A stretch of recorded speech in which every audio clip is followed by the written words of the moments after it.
For close to a century now, Disney has been synonymous with American animation at large. If Disney is doing well, then presumably American animation is doing well.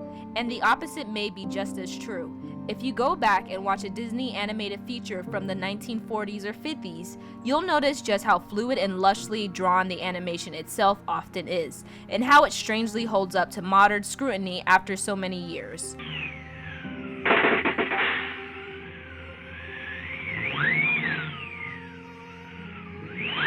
Even a more modest production from that period, like Lady and the Tramp, was so lavishly produced that it was shot in ultra-wide CinemaScope. Contrast the Disney output of this period basically up to the time of Walt Disney's death in 1966 with the animated Disney ventures that came afterward. While movies like Robin Hood and The Rescuers are not exactly bad per se, there is an unmistakable drop in animation quality compared to what came before. The other has to say, reminiscing this and that and having such a good time, oodle-lolly, oodle-lolly. There is a conspicuous reliance on recycled animation loops, character outlines are much sketchier, and backgrounds are not as detailed. Disney output in the 70s was overall disappointing, and nobody understood this better than Don Bluth. Born in 1937, Bluth began working as an animator at Disney in the 60s, but took on more prominent roles in the 70s productions such as The Rescuers and Pete's Dragon. With a wonderful motion picture, Walt Disney Productions, the subpar quality of which incentivized him to leave Disney and form his own animation studio, Don Bluth Productions.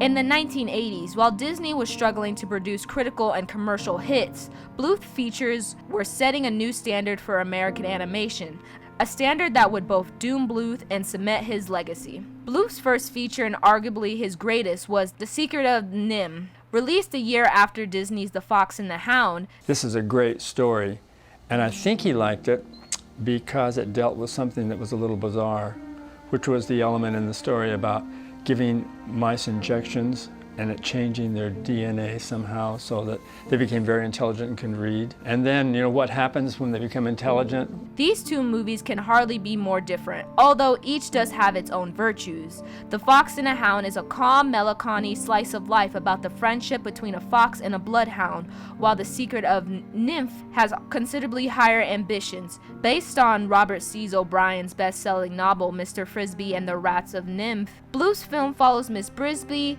a little mouse of a housewife who ventures into the wilderness in hopes of finding a cure for her deathly ill son. Along the way, Miss Brisby comes across a secret society of rats, not only intelligent but technologically advanced to an almost supernatural degree. Not only is The Secret of NIMH gorgeously animated with a fluidity not seen in Disney productions at this time. With mice, and they're easy to draw by formula, is you just draw the ears, then you draw these little cheek hair and everything. We took all that and pushed it up. So the ears were...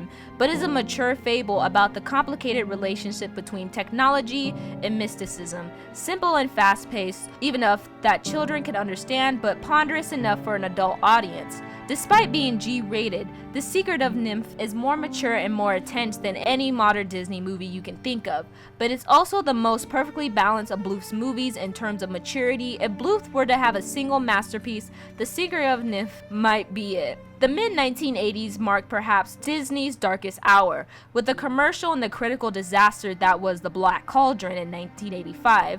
While Disney was floundering, Bluth's sophomore feature would become the highest-grossing animated film of all time. An American Tail, released in 1986, is in direct competition with Disney's own mouse-centric venture, The Great Mouse Detective. The villain slipped this time. I shall have him! Out of my way! Out of my way! and while critics generally preferred the latter, Bluth's feature performed considerably better at the box office. Several of Bluth's films would compete directly with Disney's output for any given year, but it was the rivalry between An American Tail and The Great Mouse Detective that would more than anything else set up what would later be known as the Disney Renaissance. But you don't understand. I'm in terrible You trouble. could excuse me. At the moment, though, Bluth was on top, and with none other than Steven Spielberg in the producer's chair, An American Tail stands out as a striking depiction of the immigrant experience in America. Never before or since has New York been given such life through hand-drawn animation. While uneven in pacing and tone, this is something not to be missed, although Spielberg's overseeing of the project would prove to be a bad omen for Bluth soon enough. Don Bluth's last financial hit was The Land Before Time, released in 1988.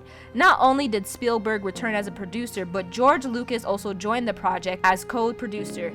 The previous Bluth films focused on little rodents in a big world, either in the vast farmland of Secret of Nymph or the hostile cityscape of An American Tail.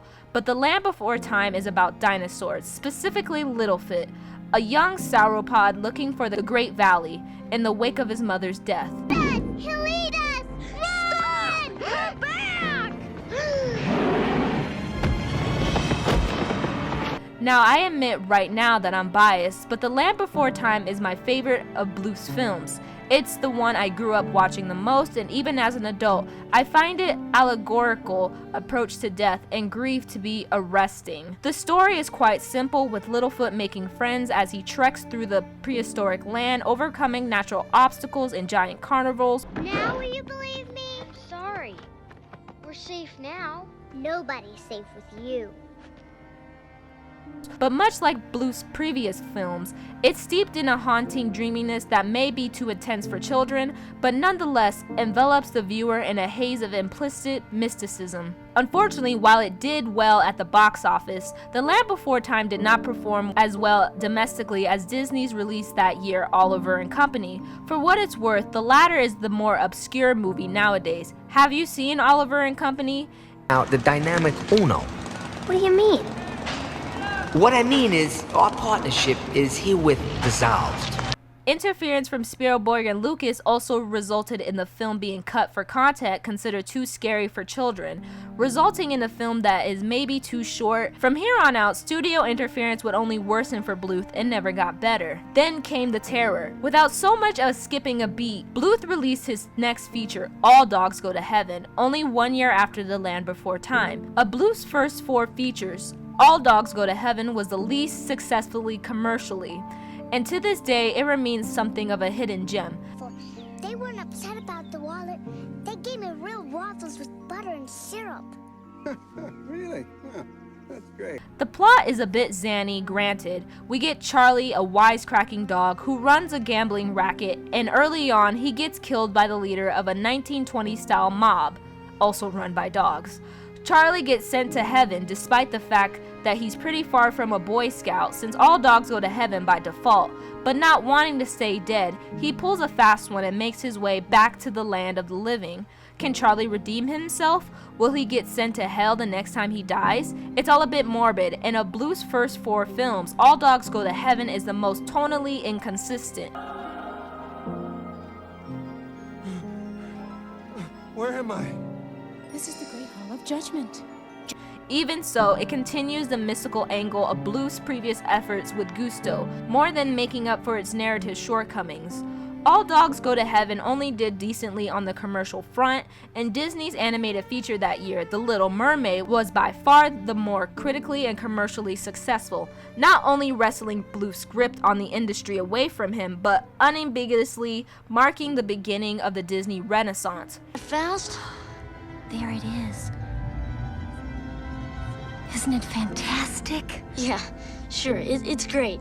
While Bluth would continue to direct movies after All Dogs Go to Heaven, he would never again direct a film which taps into his unique virtues as a filmmaker. Things were never the same again. On paper, Bluth was more productive in the 90s than he was in the 80s, with 5 features released. However, something had gone very wrong. Of these 5 features, only Anastasia managed to leave a mark without significant contempt. In 1991, we saw Rock-a-Doodle. In 1994, A Troll in Central Park and Thumbelina. In 1995, The Pebble and the Penguin. In 1997, we got Anastasia, which was treated as a return to form. And sold his soul for the power to destroy them.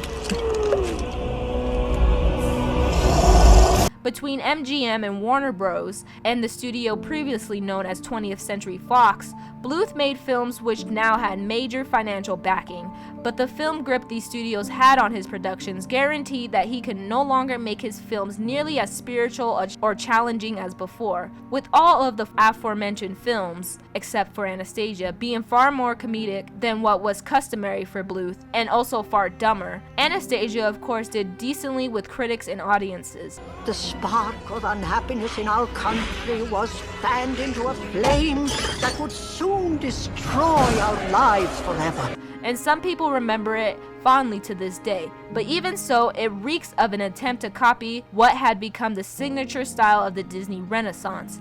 Bluth's final feature as a director, Titan A.E., released in 2000, was such a financial train wreck that it forced Fox Animation Studios to close its doors. While Anastasia provided some relief, Bluth's career spiraled in the 1990s, and for the past 2 decades, he has been in semi-retirement. The world of animation, especially in the United States, has changed so drastically since Don Bluth's peak years that watching his best movies nowadays feels like you're stepping into a different realm. American animation studios will pretty much without exception only produce 3D animation features. When Spider-Man Into the Spider-Verse hit theaters in 2018, people's minds were blown by the fact that some effects at least appear to be drawn by hand. Hand-drawn animation is dead in this country. It's a shame too, because while Bluth's films were never perfect, they captured emotions and tones that 3D animation seemingly has a hard time achieving.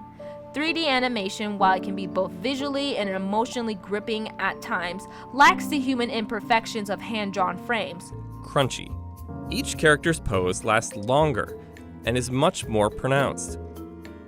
Like here, when Crowler is... Why does Akira, the most pivotal of anime movies, still dazzle viewers after more than 3 decades, while early 3D outings like A Bug's Life are now more treated as artifacts?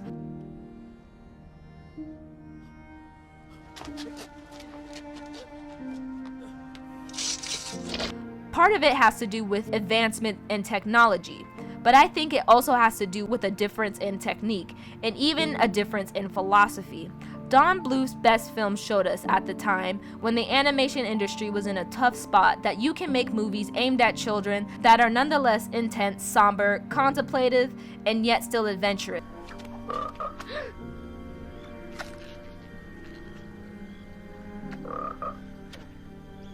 Today, Disney all but owns theatrical animation in America. There are a couple challengers. DreamWorks refuses to back down despite its shaky output, and Sony Pictures Animation has really stepped its game up in the past few years, but animation is now defined by Disney and the formula it has made for itself. Don Bluth shook up the industry at a time when it threatened to stagnate into oblivion. We can use another filmmaker like him.